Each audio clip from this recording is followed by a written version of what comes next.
Welcome to Activate Your Introvert, the weekly show to help you recognise and unlock the entrepreneur skills in your business.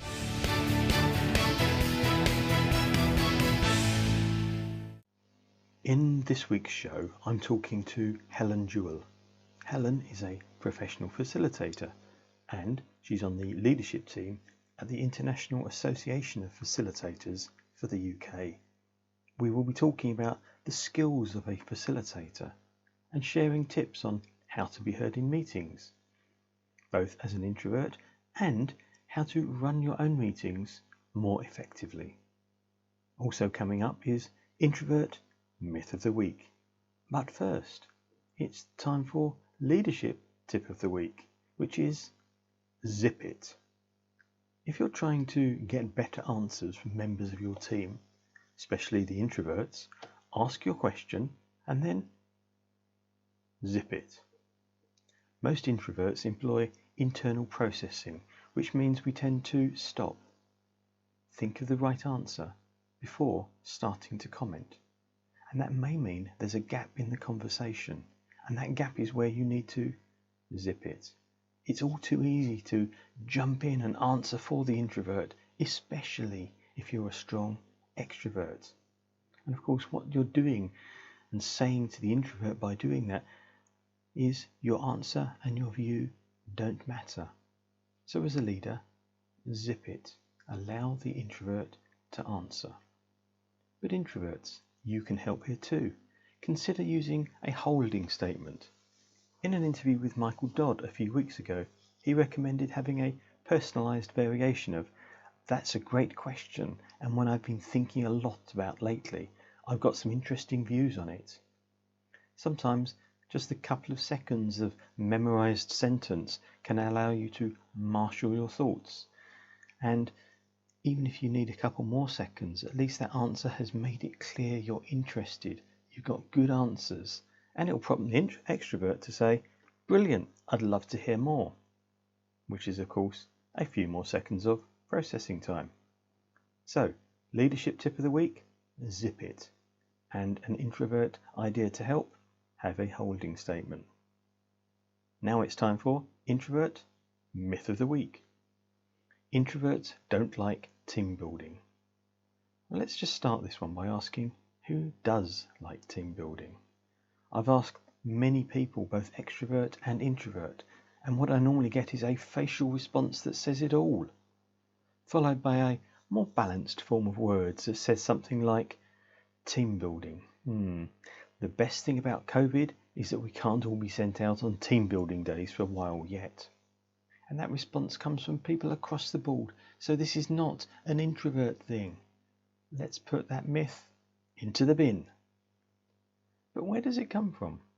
Many leaders and HR directors are considering at the moment the need and importance of reintegrating their teams as lockdown appears to move towards working as normal. And team building can sound like a very important option.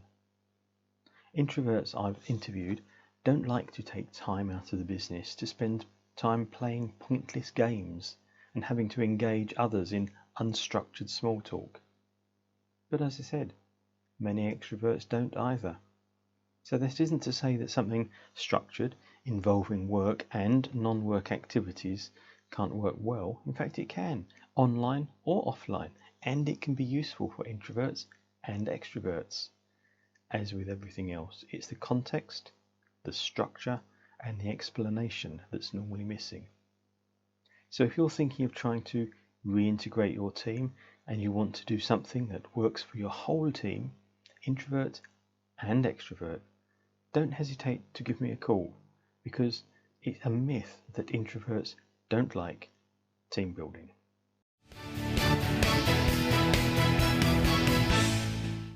Do let me know what introvert myth you'd like exposed, or what tip you'd like that would help you to activate the entrepreneurial skills in your business. I'd also love to hear your feedback about this series on the Apple iTunes Store or podchaser.com. Please take a moment after the show. And finally, if you'd like to talk to me about speaking at your conference, virtual or face-to-face, or working with your team, I'd love to hear from you. But now, let's get on with this week's interview.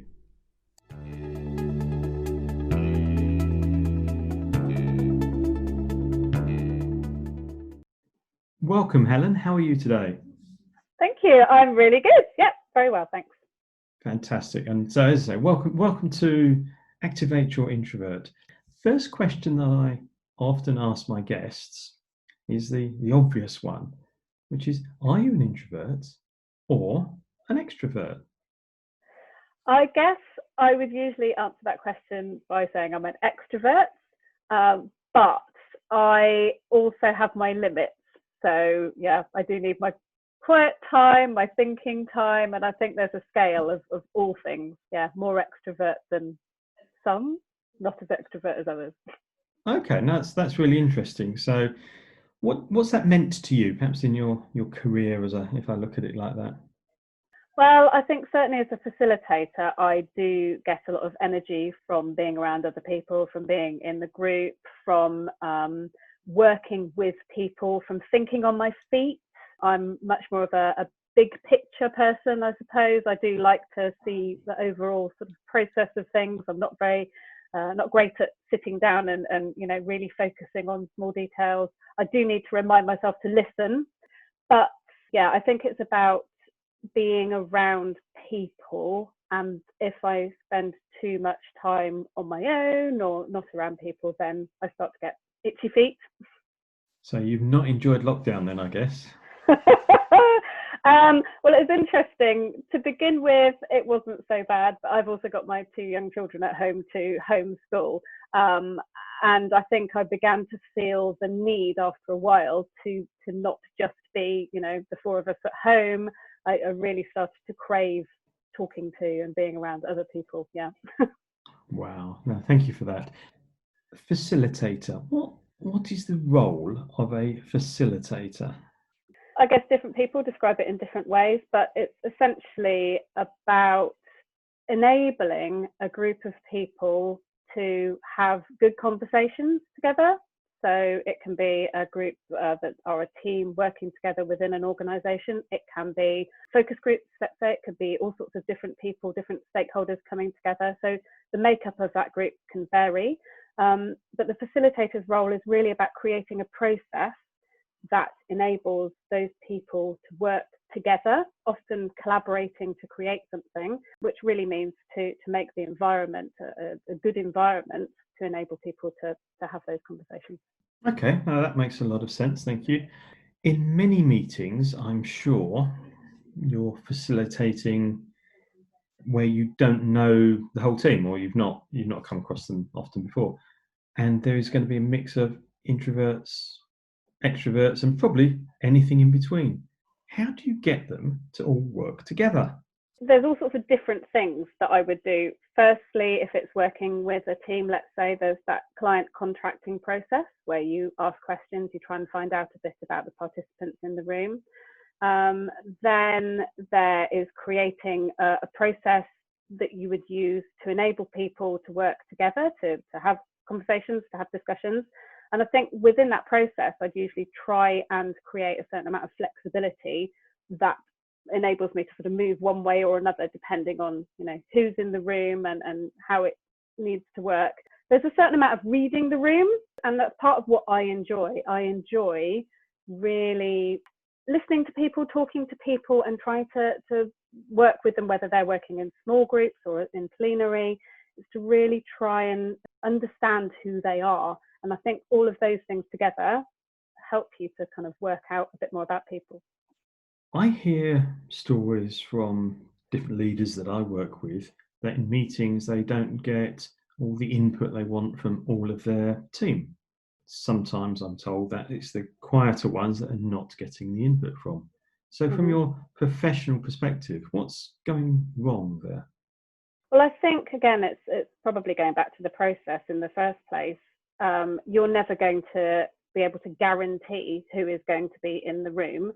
So you can find out a certain amount about your participants, but actually who they are, how they're going to act on the day, because whether you're introvert, extrovert, or whatever else, all sorts of things happen that means you may respond to something on the day in a certain way. So I think if you can set things up so you know that your process is going to achieve something at the end, then you're checking in with people. You're creating variation, I suppose. So is it a writing exercise? Is it a talking exercise? Is it a small group exercise? I think without sort of pushing people from one to the other, creating a certain amount of variation, I think enables you to include a lot of different people in a lot of different ways. So I'd often have some quiet time, some small group time, some, I don't know, writing stuff on a flip chart on a wall time, some, drawing, maybe well, there's all sorts of different elements that I try and include to make sure that I've got something for everybody, I suppose. Okay, so from your perspective, the process is if I use the phrase, series of activities that you'll get the group to do to work through the day to achieve whatever their objective is. Yeah, so I guess it often looks like the facilitator just rocks up with a big pile of post-it notes and some flip chart paper and pens, but actually what it goes on behind that, there's an awful lot of work that means you've really thought through how you are going to, all the different activities, how they hang together to make sure you include people and enable them to to get the outcomes, really, to help them to move towards the outcomes. From an attendee perspective, I know that many introverts kind of go, oh, I've got to go to a meeting, and especially if there's somebody running the meeting that they don't know, and sometimes they're a little bit fearful, maybe even because they've had times where they've had facilitators making them do all sorts of weird and wacky things. Would you say that's just bad facilitation, or would you say it's not even facilitation, it's just stupid? I think it depends on a whole range of different things. For a start, I wouldn't call them participants. I wouldn't call them attendees. I'd call them participants. For me, that implies they're much more involved in what I'm doing. It's not just me standing and then sort of expecting them to join in, if you like. I think things can go wrong. Sometimes you get somebody who chats a lot, and it's quite hard to sort of rein them in. Sometimes you find a discussion goes in a different direction to the way you've intended it to. I think all sorts of things can happen. Yeah, and sometimes you get an inexperienced facilitator, but it happens to the best of us that things go a bit awry sometimes. So I guess it's about trying to recognise when it does and try and pull it back. So as you say, your role is to make sure everybody's included then.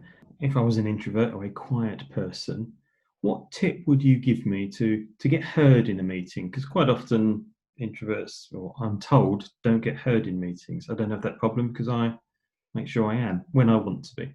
But how would you help other people? One of the things that's quite nice to do at the beginning of a session is to find out what is going to help people. So you might want to call them ground rules, although I find that does tend to put people off a bit. So things to think about, or contracting, or to actually ask the group and invite them to say what they think. Is it that they need people to speak, not ramble on? Is it that they need people to respect each other and keep what they're saying short?